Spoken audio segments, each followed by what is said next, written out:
Yo ordeno en Tlalocan. Sacerdote, yo ordeno. He llegado a donde se divide el camino. Solo soy Sinteotl. ¿A dónde habré de ir? ¿Por dónde seguiré el camino?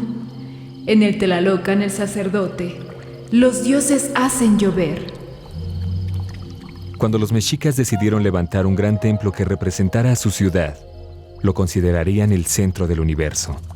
En él se plasmaría su ideología de la dualidad, dedicándolo a dos de sus deidades, representantes de las actividades que mejor desarrollaban, la guerra y la agricultura. Huitzilopochtli, aquel quien los guiara desde el mítico Aztlán, era lógicamente el titular del primero de estos adoratorios. La sorpresa radica en quién sería elegido como el segundo. Buscaron dentro de sus raíces nahuas y eligieron a un dios en quien veían juntarse no solo los elementos acuáticos, sino también los vinculados con la tierra, con el inframundo que les era tan importante, un dios presente desde los misteriosos olmecas, principal de los gigantescos teotihuacanos, relacionado estrechamente con toltecas y mayas.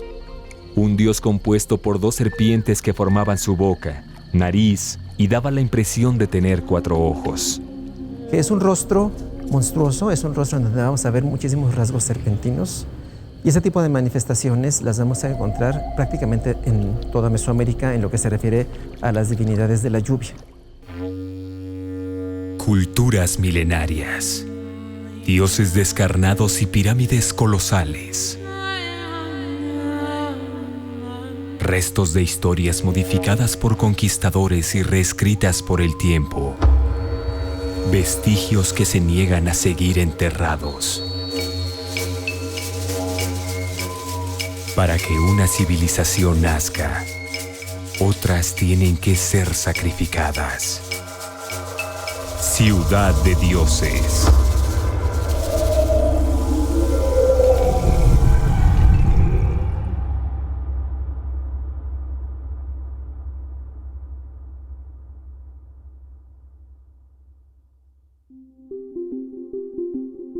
Hoy día, sabemos que Tlaloc ocupaba el lado norte del Hueteocalli, celebrándose aquí algunas de las fiestas en su honor, y hay quienes aseguran que era decorado para emular el cerro de Tonacatépetl. Y antes de continuar con el culto que le era profesado por los pobladores del centro de la Náhuac, ¿quién era? ¿Cuál es su origen? ¿Y por qué algunos se refieren a él como el dios 4 ojos? Pues claro que es una de las deidades más antiguas que conocemos en Mesoamérica. Tenemos testimonios de su presencia desde la época preclásica, en Cuicuilco, por ejemplo, en un sitio también cerca de Tlaxcala. En fin, tenemos una iconografía con esos famosos círculos anteojeras, ¿no?, alrededor de los ojos, una nariz en forma de serpiente enrollada, etcétera. Como les digo, es una divinidad muy, muy antigua cuyos rasgos van a presentarse de manera muy similar en toda Mesoamérica. Posiblemente podemos rastrearlo quizás hacia la zona olmeca. Es probable que desde entonces empieza ya a existir el culto a esta divinidad y que se desarrolla a lo largo del tiempo. En el centro de México al menos podemos rastrear su presencia para el Teotihuacán. Sí, ya tenemos vasijas teotihuacanas con el rostro de la divinidad de Tlaloc. En dichas vasijas, desde épocas teotihuacanas hasta la llegada de los españoles, encontramos los rasgos característicos del que parece fue el dios principal del pueblo donde se hacen los dioses. Todos esos rasgos han sido encontrados desde épocas muy antiguas en Mesoamérica, y tenemos ahí sí una iconografía bastante amplia de estatuas de todo tipo, desde el preclásico hasta la época de la conquista, y en un área geográfica bastante amplia, ¿no? Hasta incluso en el área maya tenemos imágenes de Tlaloc, ¿no?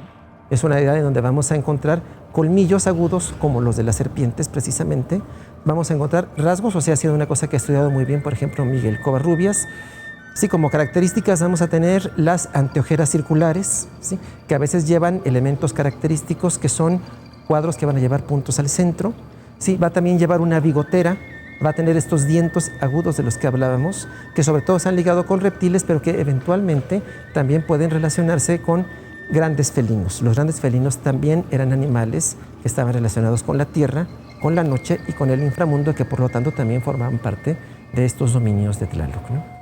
Tenían que él daba las lluvias para que regasen la tierra, mediante la cual lluvia se criaban todas las hierbas, árboles y frutas y mantenimientos. También tenían que él enviaba el granizo, y los relámpagos y rayos, y las tempestades del agua y los peligros del río y la mar. El rostro está formado por el encuentro de dos serpientes, las cuales con sus cuerpos rodean las cavidades oculares, dándoles la apariencia de ser anteojeras. 4 ojos nos miran amenazantemente. La nariz retorcida muestra el andar de los reptiles, quienes finalmente se enfrentan, mostrando la fiereza que les caracteriza con sus poderosos colmillos amenazantes. Esta lucha inevitable formará la boca del dios cuyo nombre aún nos falta por entender. El cuerpo generalmente podemos verlo pintado de negro, con destellos amarillos y verdes, con la ropa llena de marcas de hule. ¿Acaso son referencia a sus orígenes olmecas? La cabeza está coronada por plumas de quetzal y garza, las más hermosas del mundo mesoamericano. Llama la atención el uso constante del jade, que bien podría ser la representación del agua, o los elementos necesarios para formar a sus ayudantes. Este dios también muestra su lado guerrero portando en su mano un palo con forma de serpiente, simbolizando los rayos, y que servirán para traer las tormentas al mundo que las necesita. ¿Por qué un dios de la lluvia tiene elementos terrestres? Pues es a la vez un dios de la lluvia y un dios de la tierra. Durante mucho tiempo hubo interrogaciones acerca del significado del nombre de Tlaloc, ¿no? Se habló de que venía de la palabra Octli, que significa pulque, o que venía de algo que ver con las cuevas. En fin, hubo muchas discusiones al respecto hasta que una gran especialista del náhuatl, que se llamaba Thelma Sullivan, encontró el significado, la etimología de Tlaloc, y en realidad significa el que está hecho de tierra, el que tiene la naturaleza de la tierra, el terroso. Era un dios de las dos partes, ¿sí? De hecho, Tlaloc y Tlaltecutli, que es la divinidad de la tierra, tienen muchísimos elementos en común y a veces incluso van un poco a confundirse en sus representaciones. Pero sí es un dios de la tierra que representan los cerros, ¿no? Y de hecho hay un cerro, Tlaloc, que se identifica con el dios, y en los códices tenemos imágenes de montañas que son el cuerpo mismo de Tlaloc. Entonces es a la vez el dios de la tierra y el dios de la lluvia. Y decían que los cerros tienen naturaleza oculta. Solo por encima son de tierra, son de piedra, son como ollas, como cofres están llenos de agua. En diversas esculturas están presentes los 4 ojos de Tlaloc, así como sus colmillos, como por ejemplo en los codos y rodillas de la Coyolxauhqui. Podría ser que de esta manera se vinculaba el agua con la tierra. Los cerros eran vistos como el lugar donde el agua nacía y sus dioses habitaban.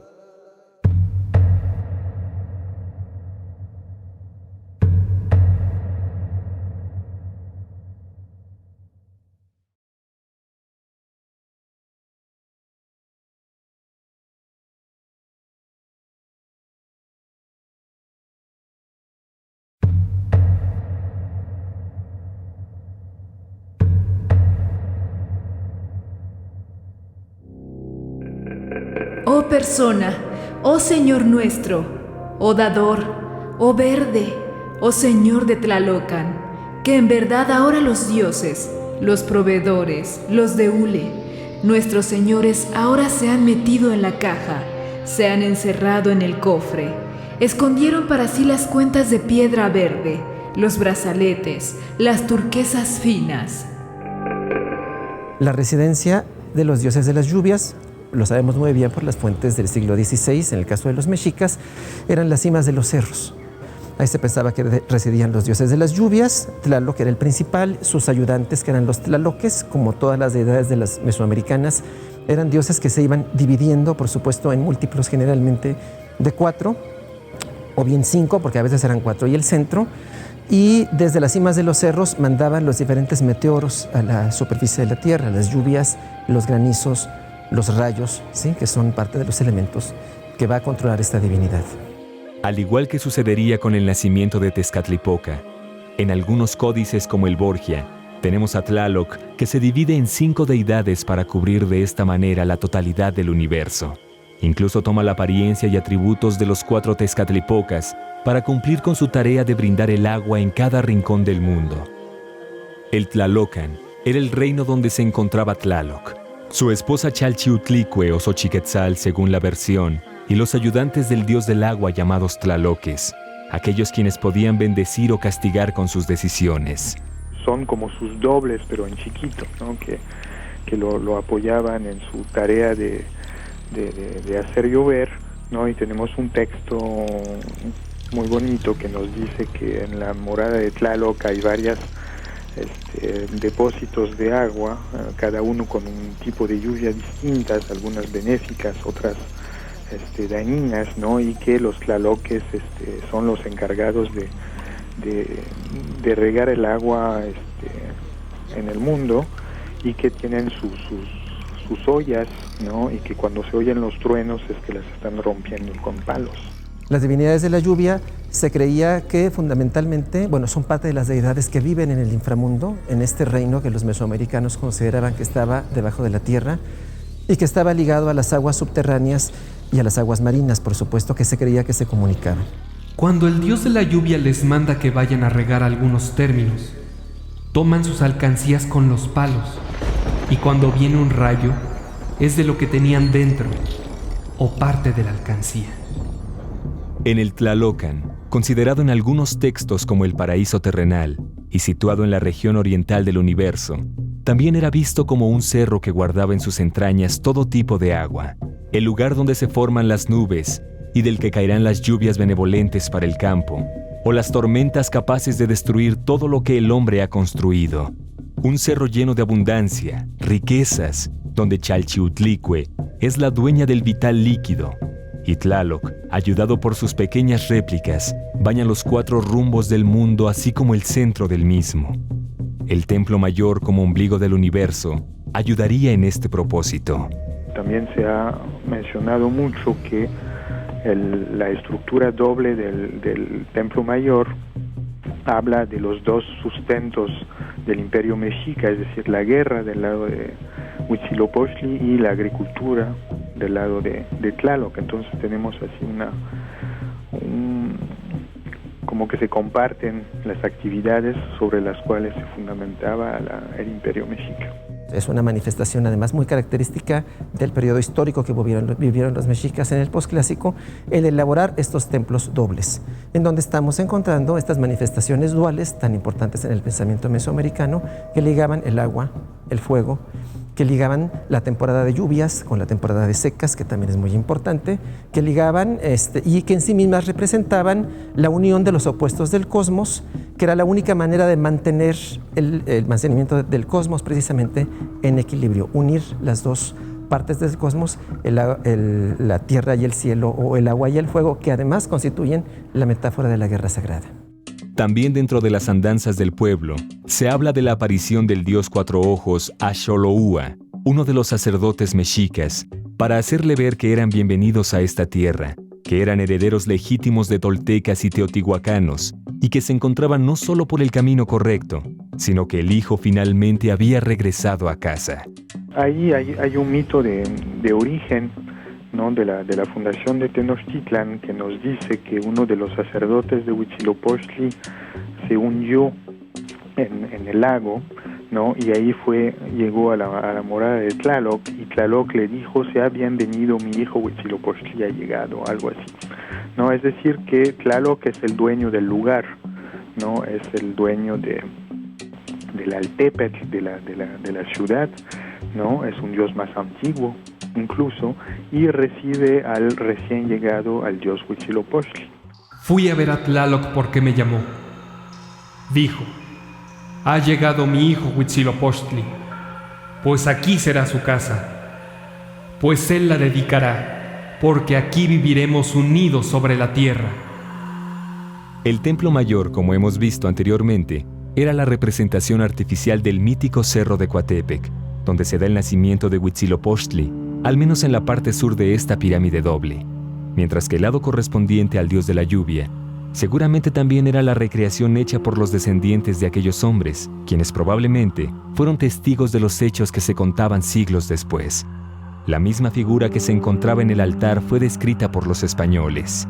La estatua era de piedra labrada, de una efigie de un espantable monstruo, la cara muy fea, a manera de sierpe, con unos colmillos muy grandes.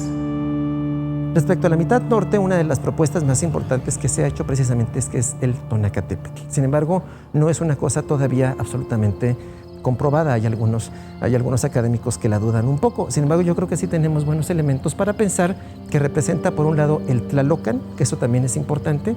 ¿Sí? De hecho, las fuentes históricas van a mencionar al templo de Tlaloc como el Tlalocan, que precisamente es el paraíso de las divinidades pluviales.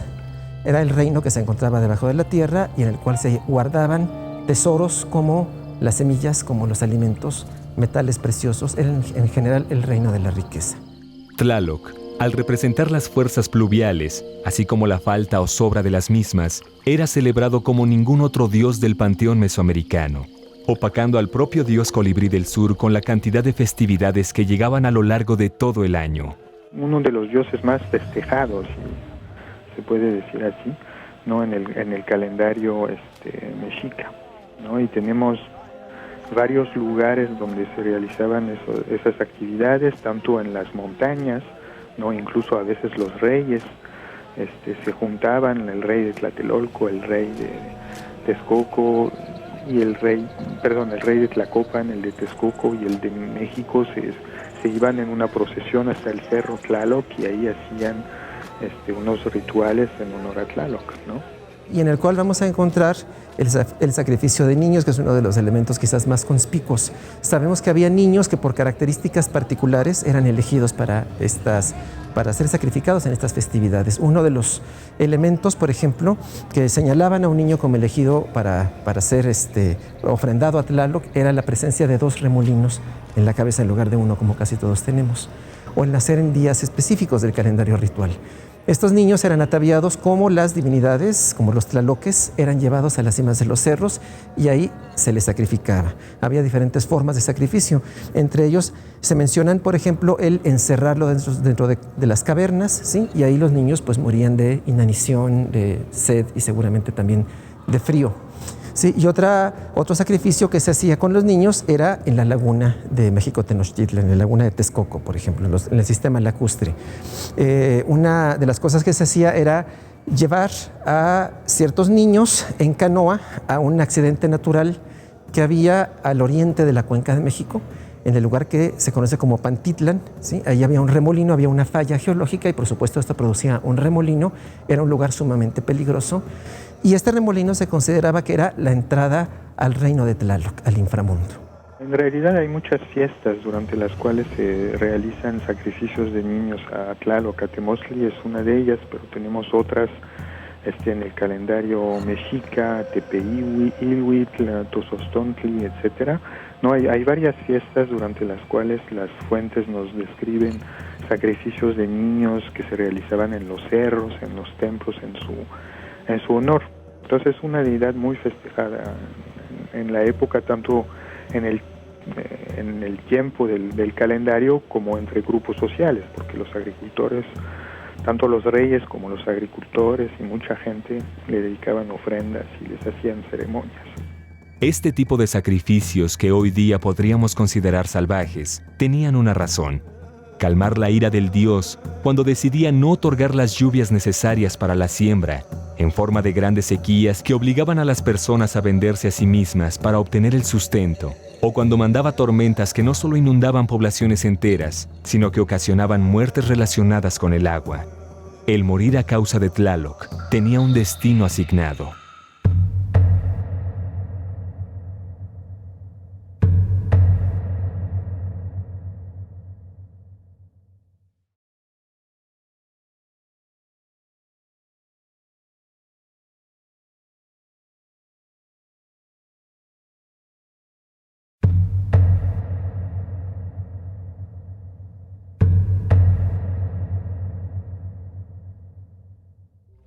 Uno puede pensar que las divinidades acuáticas son divinidades muy benevolentes, porque siempre vamos a encontrarlas muy ligadas a la fertilidad, a la petición de lluvias y a la petición de alimentos. Sin embargo, las divinidades de las lluvias también podían tener un aspecto negativo. Es por eso que había necesidad de propiciarlas y precisamente de pagarles con las ofrendas para que trajeran el bienestar y no los perjuicios que eventualmente puede traer el exceso de aguas. Pues se dice que los ahogados o los que estaban fulminados por rayos, ¿no? Que morían por un rayo, se iban al paraíso, entre comillas, de Tlaloc, ¿no? Y que se convertían en sus ayudantes, ¿no? También se dice que los que acumulaban riquezas, por ejemplo piedra de jade, provocaban la ira de los tlaloques, que luego hacían que se cayera en la laguna o que le cayera un rayo para que se juntara con ellos, ¿no? Y de hecho se dice que el jade, las piedras de jade eran la carne de los tlaloques. Todos andan desmejados y desfigurados. Unas ojeras traen como de muertos. Traen las bocas secas, como esparto. Y los cuerpos, que se les pueden contar todos los huesos bien como figura de muerte. No hay nadie a quien no llegue esta aflicción y tribulación del hambre que agora hay. Es también, Señor, gran dolor de ver toda la haz de la tierra seca. Ni puede crear, ni producir las hierbas, ni los árboles, ni cosa ninguna que pueda servir de mantenimiento. No parece sino que los dioses tlaloques lo llevaron todo consigo y lo escondieron donde ellos están recogidos en su casa, que es el paraíso terrenal. Durante las excavaciones del rescate del Templo Mayor, se han encontrado innumerables ofrendas dedicadas a Tlaloc, así como diversas representaciones del mismo, datando algunas de Teotihuacán, Tula y otras más. Una de las figuras que más llama la atención fue la encontrada en el considerado como segundo nivel de construcción de la pirámide. Hay quien dice que sus orígenes se encuentran en Tula y otros más en la lejana zona maya. Es un hombre con una mirada que suplica no ser enterrado por quienes solían otorgarle la ofrenda. Él es el Chacmol. Pues el Chacmol es una figura que ha suscitado muchas polémicas para conocer su significado y su función, ¿no? En el caso del Chacmol que está en el Templo Mayor, pues no cabe dudas que se trata de una imagen que ostenta muchos atavíos de Tlaloc, ¿no? Hay varios adornos que son propios de la deidad Tlaloc. Acerca de la función, varios especialistas, entre ellos Michel Graulich, Alfredo López Austin, Leonardo López Luján, ya demostraron que la función del Chacmol era la de una piedra de sacrificio, es decir, que ahí se recostaban las víctimas para realizar el sacrificio de arrancamiento de corazón. Los españoles no solo arrasaron con el altar dedicado a Huitzilopochtli, también con el dedicado a Tlaloc, por considerarlo también un demonio. A diferencia de su vecino, sus esculturas lograron sobrevivir a la destrucción, así como las ofrendas que serían encontradas siglos después, al igual que su culto que se trasladó a los pequeños tlaloques y a los cerros tan característicos de la geografía nacional.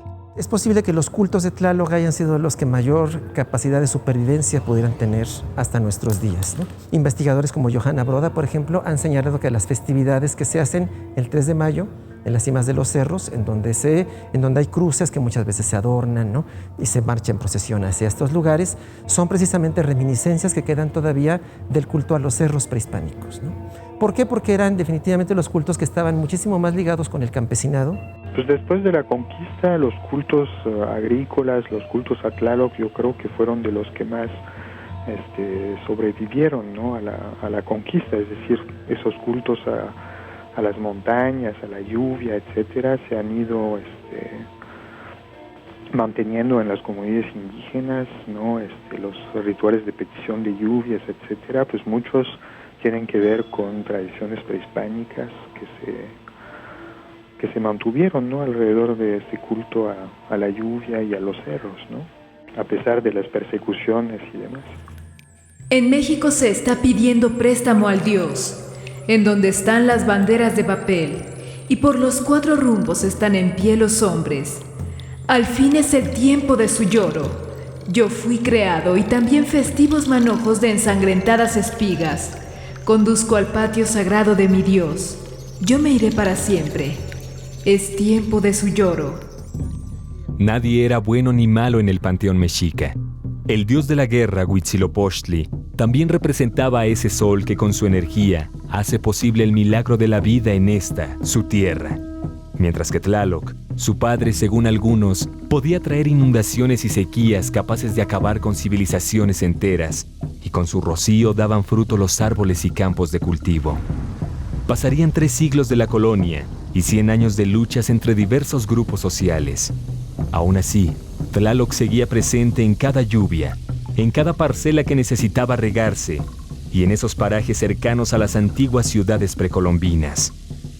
Un dios que formó parte de esa visión que maravilló a hombres provenientes de la tierra donde surgía el sol, que encontraron una ciudad tan vasta que ni sus adelantos renacentistas podían imaginar. Un recinto plagado de dioses, templos, vidas y muertes por ofrendar.